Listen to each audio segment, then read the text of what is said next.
আজি আমাৰ এজন ষ্টুডেণ্টে কুৱেশ্যন এটা পঠাইছিলে ডাউট কুৱেশ্যন তো সেই কুৱেশ্যনটো এবাৰ আমি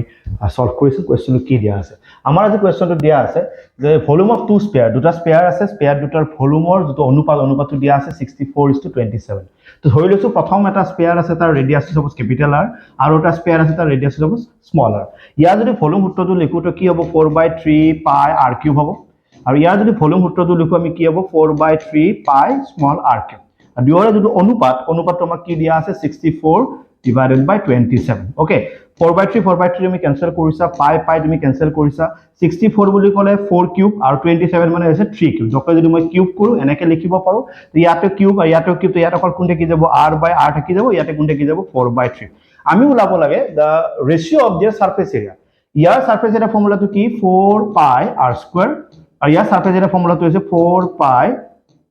r². Year 4 and pi cancel গলে অকল কোন দেখিব r/r whole square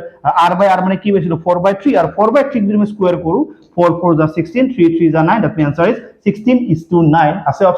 option D is the correct answer আপনারা যদি কিবা ডাউট কোয়েশ্চন আছে মেথডত তেন্তে সেন্ড কৰক আমি সলভ কৰাৰ ব্যৱস্থা কৰিম থ্যাংক ইউ সো মাচ